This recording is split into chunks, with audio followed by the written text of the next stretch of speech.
Hello and welcome to Heartland Cattle Call, your all-access pass to everything Limousin in the Heartland. Whether you're in the sale ring, the show ring, or out in the pastures, we've got you covered.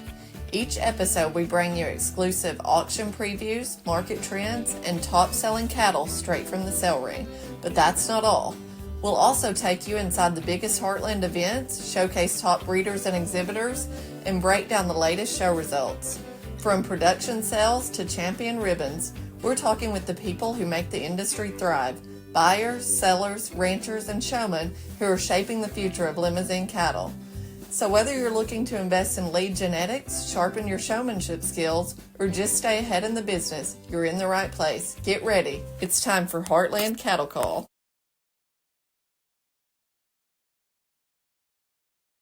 Hi, y'all. We are here with another episode of the Heartland Cattle Call podcast, and we are sponsored by MC Marketing Management, your trusted livestock brokerage firm. And we're excited to have Aaron and Kyle Linhart on here joining us today. They have their Linhart Limousin 16th annual fall harvest female sale coming up, and that will be this Saturday on October 18th at 1 p.m. at their sale facility in Leon, Iowa. And the catalog is already out and it looks great. And I know all the sale videos and the digital version is posted online too. Can you guys talk us through what the offering is? I believe there's 33 lots of heifers, and you kick it off with Cardi. Yes. First, thanks for having us on. We've got 33 open heifers that are for sale. There's going to be there's 6 Cardis. The first 6 lots, 1 through 6, are Cardis, be Riverstone Charmed style. That kind of all tie in. They're all 6 out of different bulls, actually. They would be maternal sibs to Kyle's 3rd overall bred known at Junior Nationals, as well as division winners at Oak City, Nile. And then, a heifer got along real well in Georgia, reserve limb flex at Kentucky State Fair. They all kind of tie back to that Cardi cow. So those first 6 lots go back to her. And then there's actually a half sib to Cardi and 2 full sibs to Cardi as lots 7, 8, and 9. I know you have a lot of other elite heifers that would hopefully make it down and see some banners on their own too, outside of those Cardi heifers. You guys have put together a really good set. Do you ever have that feeling that just that group that you've got the one in there, or the multiple ones? I think that's maybe the concern this year, is the fact that there might be multiple the ones, and it might be a little tough. It might confuse some people coming in this year looking, because you're sitting there and you're looking for, in the past, we have had the one where you're like, man, that's the one. This year you're looking and you're like, there's 5, 6, 7, 8 that you're like, oh man, that one could go win that division at Junior Nationals type deal. And that's made it a lot of fun this year. So to say, but that's not a bad problem for you guys to have by any means. No. How, and you guys do it really well with your operation. How do you guys strike the balance between those elite banner show heifers and also making sure that after their show career is ended, they're going to go out there and be producers and be able to work and earn their keep outside of the banner? Well, we tie a lot of that back into cow families.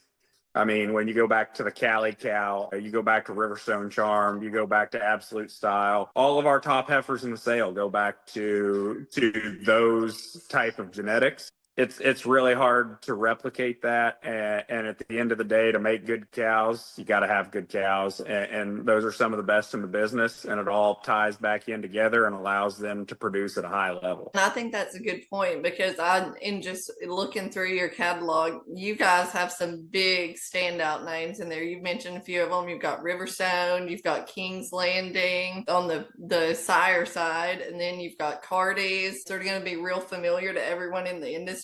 Like you said, if you've got someone that's looking and they're a little bit confused, they know they want the full package. Are you able to help answer their questions based on their specific needs and guide them, or talk through what you guys would look at and think through? as options in narrowing it down when they've got those tough calls? Yeah, it's good knowing our own cattle, knowing where they're going to stand at, and that allows us to help people coming in and knowing where we need to go and where we need to guide them at.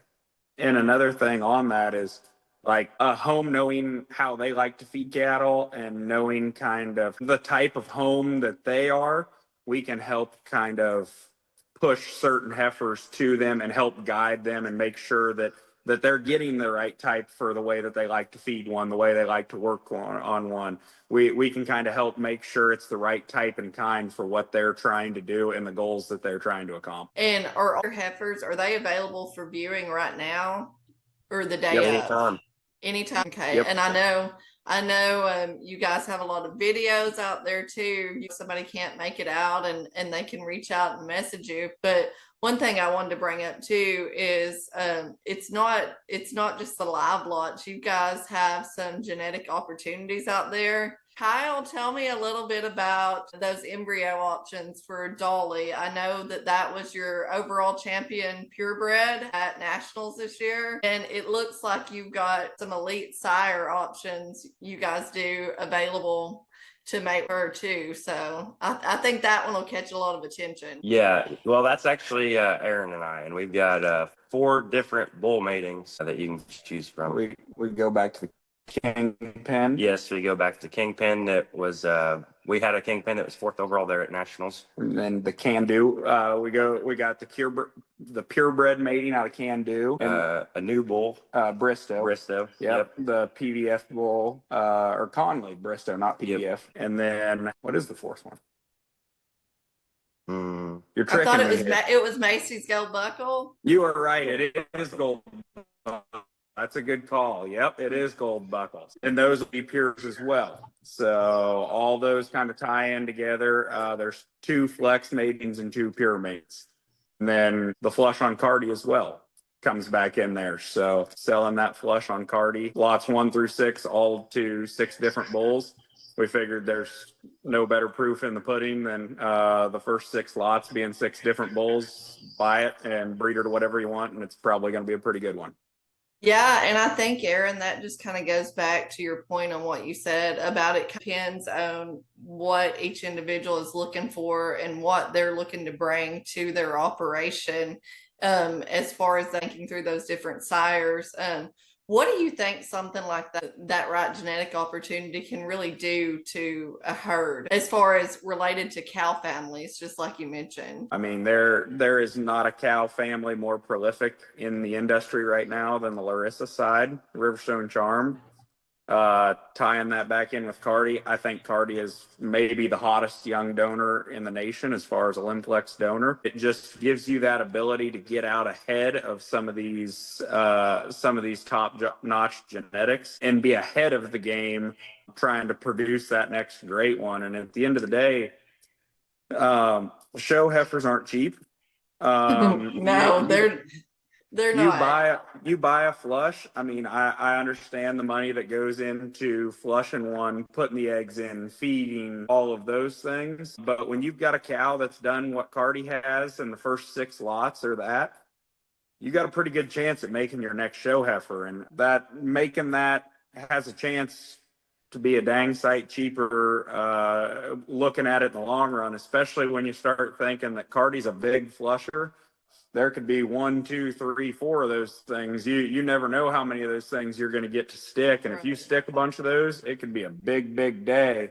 It could put you way ahead on your breeding ability for the next couple of years to come, just because of the genetic ability to push your program forward. Not just a lot of money, but a lot of effort and a lot of dedication goes into that as well. And you guys know better than anyone. As far as if someone's looking for a show ready heifer, are there some that are going to be, I'm assuming they've all been broke to wash, clip, tie, lead. So a junior could get one of those and just continue working with them and continue building that up and be looking to go to the ring pretty soon. Well, Dad Dad doesn't like us to call him show broke. He actually hates that term, but I know last year we sold the heifer and the next weekend she was supreme at a jackpot show. I'm not going to tell you that every heifer is that way, but Right. I mean, there is conversations to be had. There's obviously heifers that are ready to go, and there's heifers that need a little bit more work. But I mean, we're in them every single day. And if someone will come to us and ask us those questions, we're more than willing to have the conversation and be open about it. And kind of match them with that experience level. We've talked about the cow families and the genetic opportunities. Let's talk about that herd sire opportunity that's in there, which comes from one of the most famous cow families, the Riverstone side that you mentioned. Yep. Well, he's a high percentage purebred, one of the few good numbered, big numbered actually, as far as yearling and growth side Riverstone Charms that we've made. I mean, some of the just best feet and legs that you can put in one, long enough necked.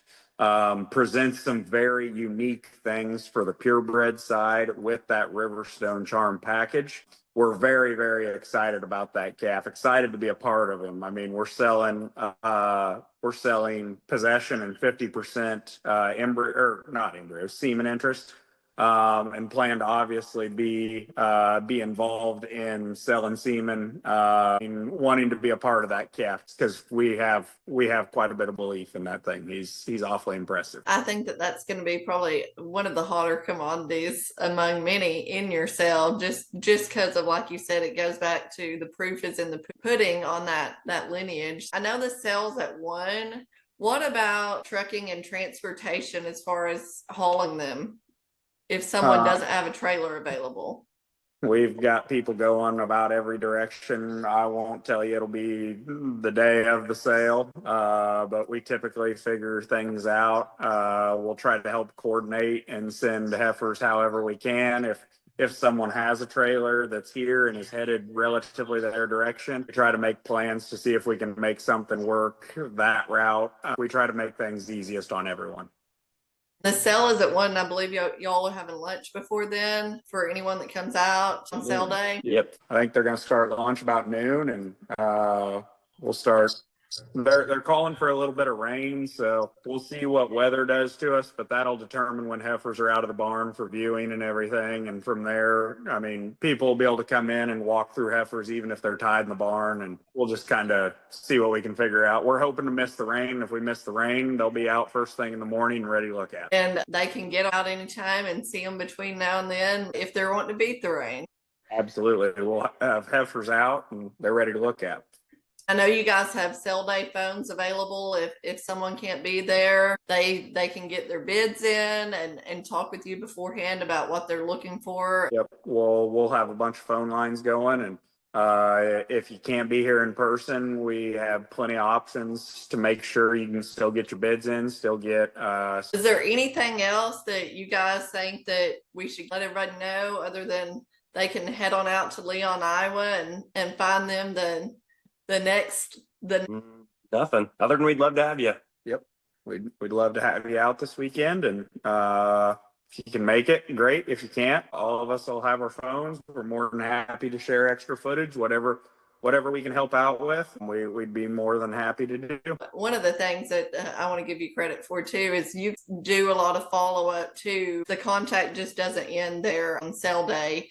You follow up with your customers down the road, answer questions, always available. So I think that level of customer service is probably another thing that your clients have come to expect that as well. Well, we like to help out past when the cattle sell. If the cattle get along down the road, definitely helps build those relationships. So whatever we can do to try to help those cattle be successful further down the road, we're more than open to doing. I really appreciate you taking the time out of your very, very busy week and getting on the podcast. And everybody head on out to the Fall Harvest Elite Female Sale this weekend. And thank you to our sponsor, MC Marketing Management, your trusted livestock brokerage firm, and to the Linharts. And they hope to see you all out at their sale.